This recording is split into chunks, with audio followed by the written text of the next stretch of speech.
বিশ্বের বিভিন্ন দেশের সঙ্গে তাল মিলিয়ে বুধবার রাজ্যে পালিত হলো আন্তর্জাতিক শ্রমিক দিবস। সারা ভারত কৃষক সভার ত্রিপুরা রাজ্য কমিটির উদ্যোগেও দিবসটি পালন করা হয়। অনুষ্ঠানের শুরুতেই পতাকা উত্তোলন করা হয়। পরবর্তীতে এই দিনটির তাৎপর্য সম্পর্কে আলোচনা করা হয়। এদিকে আন্তর্জাতিক শ্রমিক দিবস উপলক্ষে ভারতের কমিউনিস্ট পার্টি মার্ক্সবাদী ত্রিপুরা রাজ্য কমিটি কার্যালয়েও এক অনুষ্ঠানের আয়োজন করা হয়।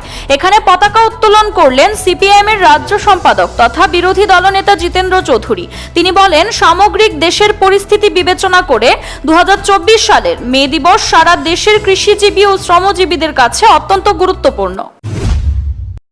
আজ পয়লা মে সারা পৃথিবীতেই এই দিবসটিকে আন্তর্জাতিক শ্রমিক দিবস হিসেবে উদযাপন করা হয়। আমরাও আজকে ভারতের কমিউনিস্ট পার্টি মার্ক্সবাদীর রাজ্য দপ্তরে পতাকা উত্তোলনের মধ্য দিয়ে এবং শুধু 1886 নয়, তার পরবর্তী সময়েতে বিগত 137 বছরে লাখো শ্রমিক এই সমাজে মানুষের অধিকারকে আরও সুরক্ষিত মজবুত করার জন্য যারা জীবন দিয়েছেন তাদের অনুসরণ করেছে।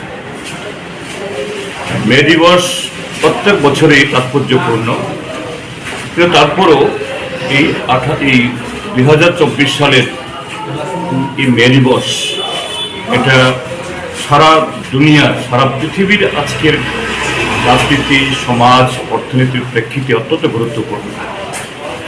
এটা এই কারণে গত এক দশকে আমাদের পৃথিবীতে 3 জন অতি স্বৈরাচারী নায়কের উত্থান হয়েছে। তার মধ্যে একজন হলো ডোনাল্ড ট্রাম্প, আমেরিকা, ইতিমধ্যে তার পতন ঘটেছে।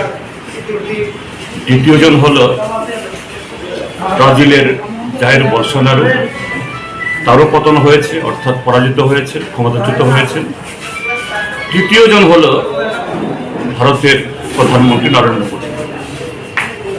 আমরা এই 18 লোকসভা নির্বাচনের আবহে এবছর আমাদের দেশে নির্বাচন মে দিবস উদযাপন আমরা করছি।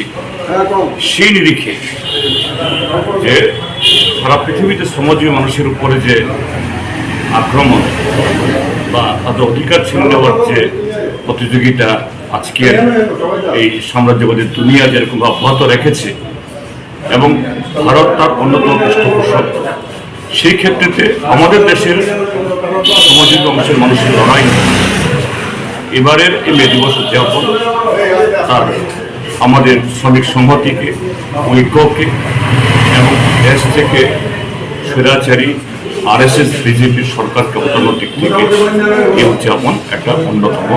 আমরা সেভাবেই এবারের এই মে দিবস উদযাপন করছি। CRI TV, channel for news and entertainment.